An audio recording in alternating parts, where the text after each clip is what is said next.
Right, and now number three, and number three is João Monteiro, and he's going to talk to us about another 1415. He's going to talk to us about Portugal's military landscape. Thank you.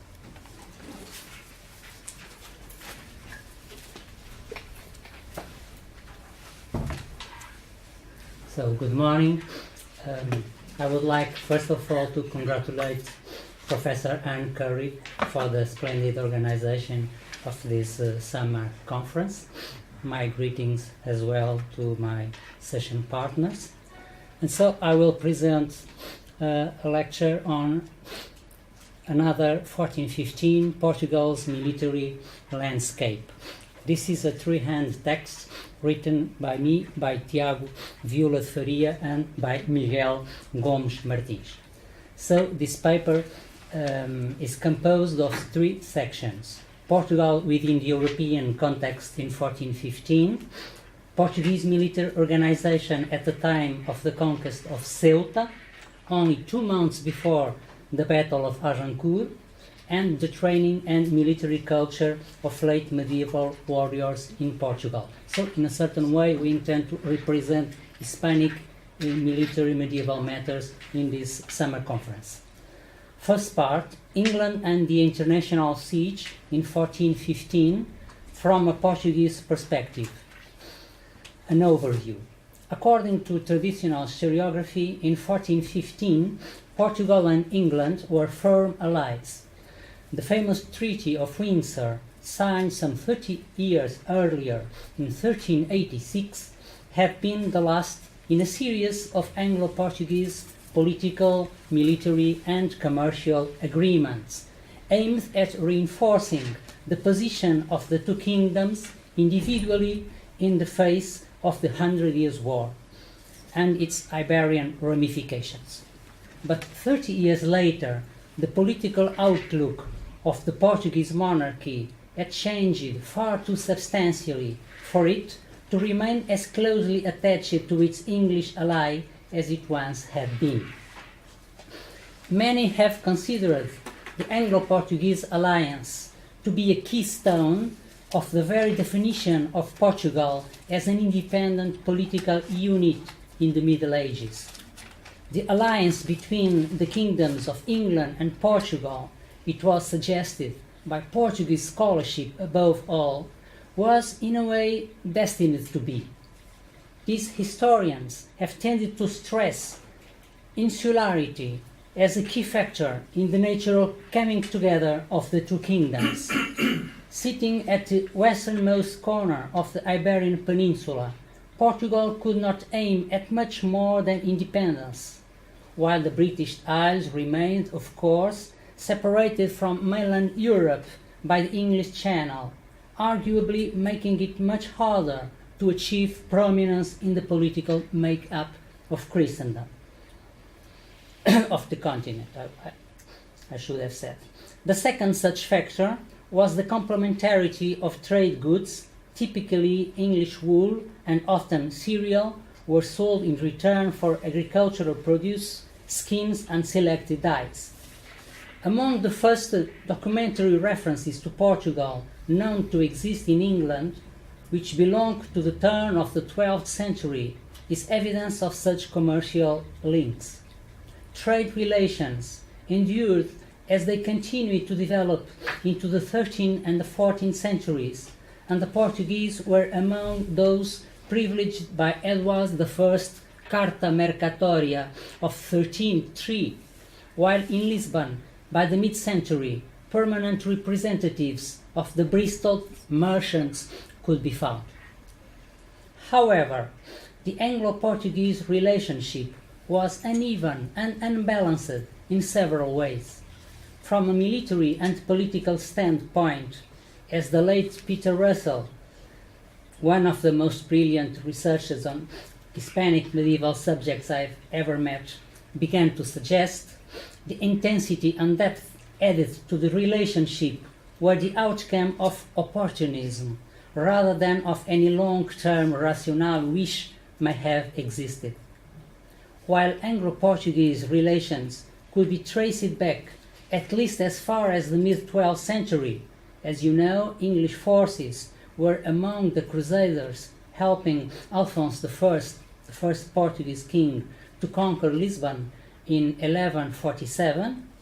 Even an event such as this arose out of factors that were contingent at large. At the heart of English interests in the Iberian Peninsula lay the defense of the neighboring Duchy of Aquitaine, which had formed part of the English continental domains since the time of Henry II. A point of contention in Anglo-French relations ever since, the duchy was eventually confiscated from Edward III by his overlord, the King of France. The dispute over Gascony, as well as particular needs such as the recruiting of naval allies, led to an intensification of English interactions with Iberia, with Castilla at the forefront. Besides being conventionally accepted as the start date of the Hundred Years' War, the year 1337 was momentous for another connected reason, namely the military alliance between the Valois king and Alphonse XI of Leon and Castilla, which specified the latter's naval assistance against England. From that moment onwards, it became all the more pressing for Plantagenets and Valois to keep the upper hand in the Iberian Peninsula. The Portuguese had little wish to become embroiled in such aspirations and remained as neutral as possible. A civil war in Castilla unfolded, with the rival factions enjoying the armed support of the French and the English monarchies locally. The victory of the French supportive party, leading to Enrique of Trastamara's final acclamation as King of Castilla in 1369, dealt a heavy blow to Plantagenet interests and also represented a real territorial threat to Portugal.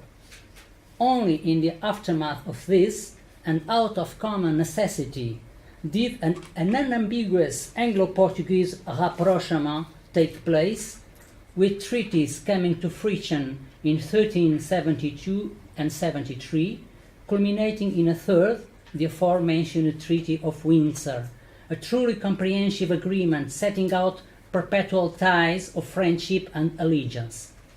It is quite telling that among its precepts, Windsor allowed English militias into Portugal in exchange of war galleys for the service of Richard II. Thus, the situation of medieval Portugal amid its closest neighbours did not hang on England quite so much as one might be led to believe. More than long-term factors, it was contingency which dictated closer political involvement over the last third of the 14th century, a period which too often has been regarded as the embodiment of Anglo-Portuguese relations, as they would have been throughout the Middle Ages. Indeed, notwithstanding the contacts around the early Reconquista already mentioned, the Portuguese hardly looked to England in search for political confederation. For example, the wife of Alphonse I, the first king of Portugal, was a Savoyard princess, while the brides of the monarchs that followed hailed most usually from Castilla and, to a lesser extent, from Aragon and France. Although plans had been occasionally entertained and nearly fulfilled in 1381 for an English consortium, this did not materialize before 1387, when John I married the eldest daughter of John of Gaunt, the Duke of Lancaster. In the end, more than anything else, the concern of successive Portuguese royal governments was to consolidate their sovereignty and the country's territorial boundaries, even after the Portuguese borders had been definitely set and agreed to with Ferdinand IV of Leon and Castilla in 1297. if full authority over the lands conquered from the Muslims and disputed with the Castilians was a driving force in Portuguese external politics at an earlier stage, expansion of some sort, be it territorial or economic, continued to play an equally important role later on. By the early 15th century, the Canary Islands, rediscovered for the Portuguese by Lanzarote Malocello from Genoa around 1336, had become a point of contention between Castile and Portugal, as both claimed sovereignty over them. Yet, by this point, Portuguese-Castilian relations had started to become far stabler than before, and in 1411 the Portuguese even obtained a peace treaty from Castilla, which in practice removed any immediate threat. It is worth remembering that in the same moment that the two Iberian monarchies finally headed towards a lasting understanding, the English were becoming involved in French affairs all over again, sending out an expedition in support of John the Fearless against the Duke's rival kindred. It is little surprise that in August 1415, exactly at the same time that Henry V embarked an army for France, another fleet from a now pacified Portugal advanced on Ceuta, the rich Muslim stronghold and trading center situated in northern Africa just across the Strait of Gibraltar. Thus, as the second phase of the 100 Years' War started to unravel, the horizons of the governments of England and Portugal were clearer than ever in the summer of 1415. If there was one common motivation at this context, it was surely a mounting desire for expansion, grounded in the individual historical legacies of the two politics, namely of lordly inheritance concerning all or part of France and of Reconquista. This also meant that in the end, English and Portuguese endeavours rested on quite distinct premises. Henry V's expedition capitalized on the divide among the French aristocracy to press ancient Plantagenet claims afresh, and in so doing reignited a war that harbored the potential for large-scale conflicts involving allies of old, something which had been plain to witness in the previous century, when the consequences of the war in Iberia and elsewhere were profound. In contrast, the resumption of the Portuguese Reconquista under John I aimed at spaces which, to all intents and purposes, lay outside Christendom. His was very much a single-handed affair whose political and military implications across Europe were scarce and indirect. The Portuguese were able to avoid becoming enveloped in the fresh Anglo-French struggle. Not only had their peace treaty with Castilla removed much of the steam from Iberian politics, it also dramatically reduced the danger of external interferences being renewed. As a consequence, by and large, the Portuguese could now afford to look away from their erstwhile allies, the English, and Henry V with them. There may have been English combatants at Ceuta in 1415 and Portuguese siding with Henry V at Agincourt, but these were mercenaries whose role lay beyond the constraints of former Anglo-Portuguese treaties of alliance. Second part, Portuguese military organization at the turn of the 14th and 15th centuries. The last 2 decades of the 14th century and the first years of the 15th witnessed important changes in the ways that war was waged and organized in Portugal. This included shifts in the architectural principles governing the way castles were built and alterations in the theaters of operations, tactical paradigms, and the composition of the hosts. While some were the result of intense years of warfare that had pitched Portugal and Castilla against each other almost without a break since 1369, others were only made possible thanks to the peace treaty signed between both kingdoms in 1411. Although in essence the structure and composition changed little compared to previous centuries, the early 1400s saw the establishment by King John I of a set of measures designed to improve the operational level of the royal hosts. This included the definition of a steady number of 3,200 lances. Lance is the word that we use to refer men at arms, so properly equipped and mounted.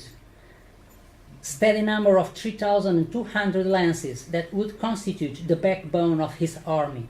Of those, 500 would be provided by the major vassals of the monarch, the captains, supplemented by another 2,360 corresponding on the one hand to his lower rank vassals capable of mustering only small retinues, and on the other to the individually summoned knights. The remaining 340 lances would be the responsibility of the military orders of Christ, Santiago, Aviz, and the Hospitallers, of course. But this was not the only way in which the Portuguese king sought to improve the efficiency of the royal hosts. He also intervened in areas such as the way these fighters were mobilized and paid, particularly in the case of his vassals. Indeed, in the early 1400s, John I sought to abandon the payment model based on the allocation of quantias to replace it by a salary directly proportional to the required days of service, a solution close to stipendiary contracts such as the English indentures.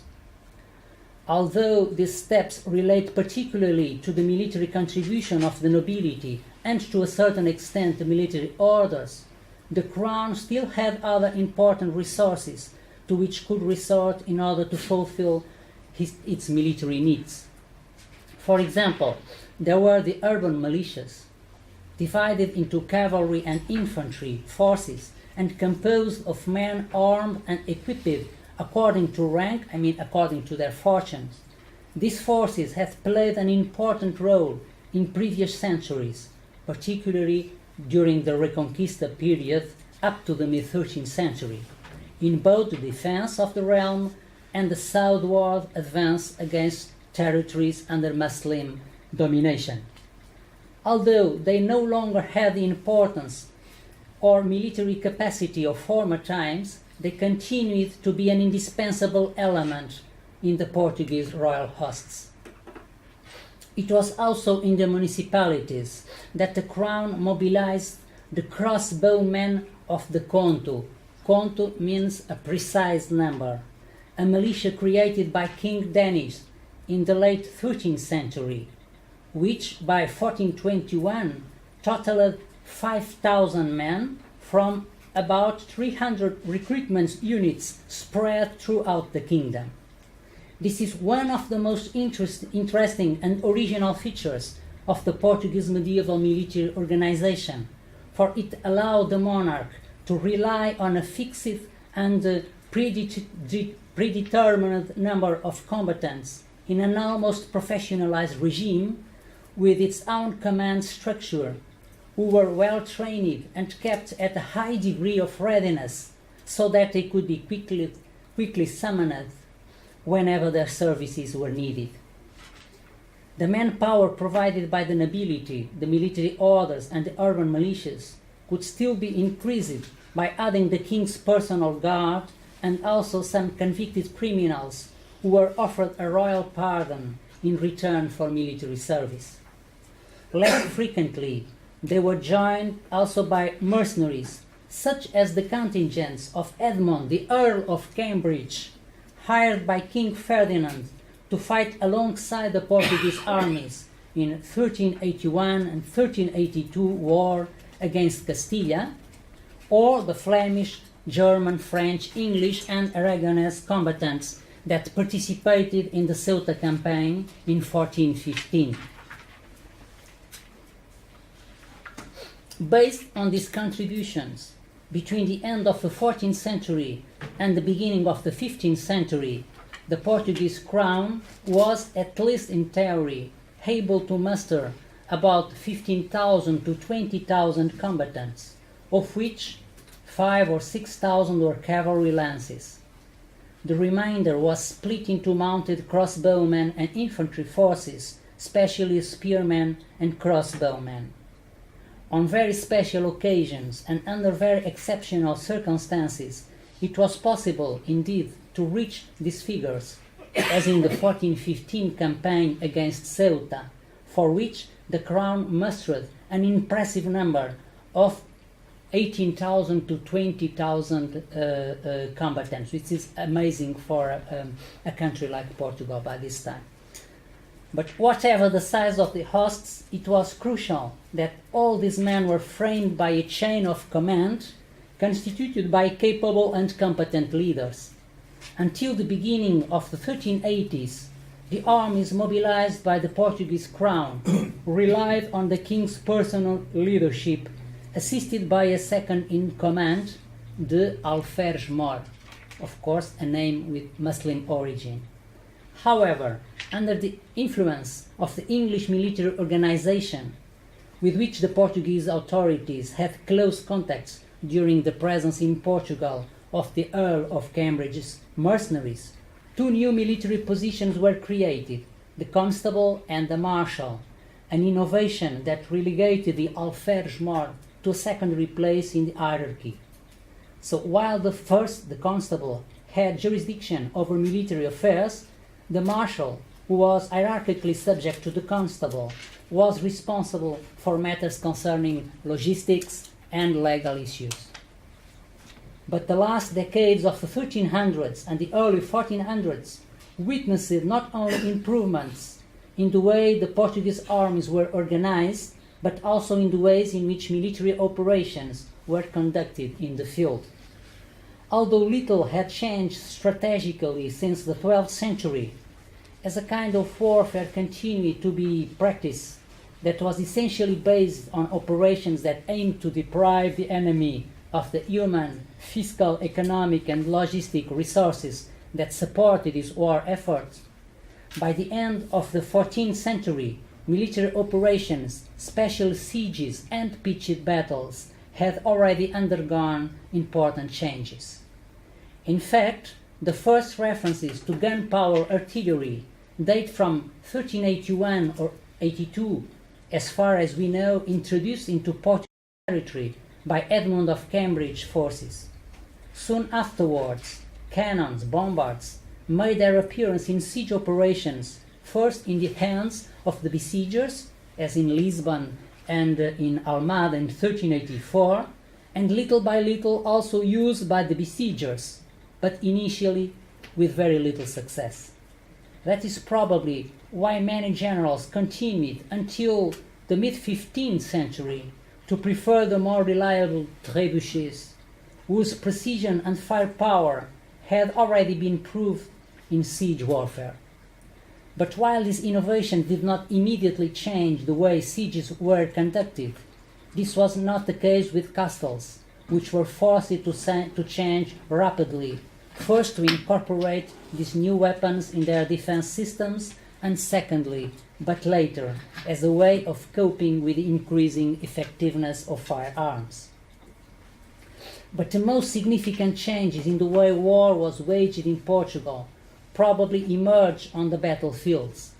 Pitched battles, like the ones that took place in Atoleiros in 1384 and in Aljubarrota in the following year, both with impressive Portuguese victories over the Castilian armies, were characterized by the application of the same tactical models that the English armies had developed during the first phase of the 100 Years' War, and which assured them major victories at Crécy, Poitiers, and later at Agincourt, as you well know. So, when King John I advanced by sea towards the North African stronghold of Ceuta, by the time Henry V left Southampton, he had reason to be confident In fact, motivated by previous military victories, the king commanded a large, well-armed and well-organized army, formed by well-prepared men and led by experienced commanders, features that, without any doubt, contributed substantially to the success of the campaign that, in August 1415, marked the moment when Portugal began to extend its borders. This paper also includes a third part, which I have no time to present by full here, concerning the military training and especially the military culture of Portuguese warriors by the time of the Battle of Agincourt. So let me present you just a few notes. Concerning the training, as in other parts of Europe, noblemen used to prepare themselves for war by hunting big animals, such as bears, wild boar, and deer. The Portuguese King John I wrote a treaty on the hunting of wild boars, and he considered hunting as a kind of synthesis of all sports that could prepare a good man for the war.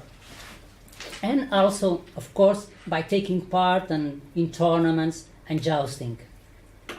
Urban militias, for its part, and this is perhaps more specific from the Iberian Peninsula, although not exclusively, of course, also had some regular training, namely the crossbowmen of the number, who were obliged to train weekly on Sunday at the nearest castle and were hard punished if they failed to comply.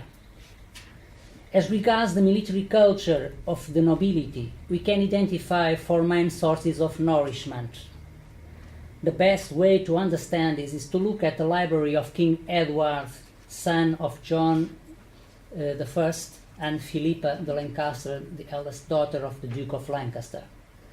The first source would have been the so-called matters of antiquity, including the stories of Greek and Roman wars and heroes, and the famous treaty written by Vigisius at the end of the 14th century, on which Professor Christopher Allman had written a monumental book, namely on its influence upon medieval culture.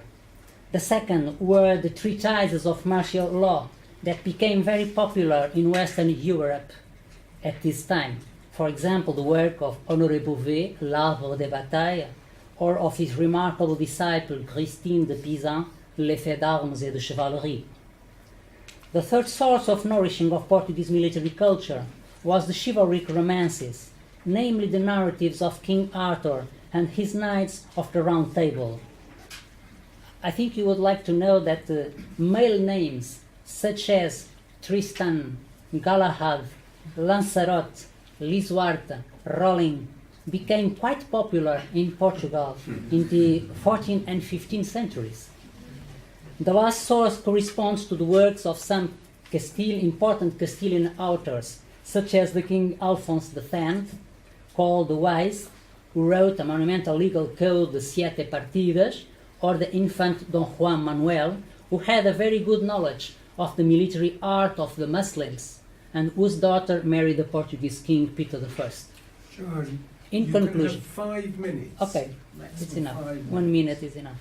In conclusion, when on Thursday the 25 July 1415, St. James Day, the 200 or so ships in the service of King John I, whose Queen Philippa of Lancaster had died only a few days before, weighed anchor in Lisbon and headed off to what would be their first Portuguese conquest in North Africa, which took place on 21 of August, giving rise to a movement that would transform the country and the world, in a certain sense.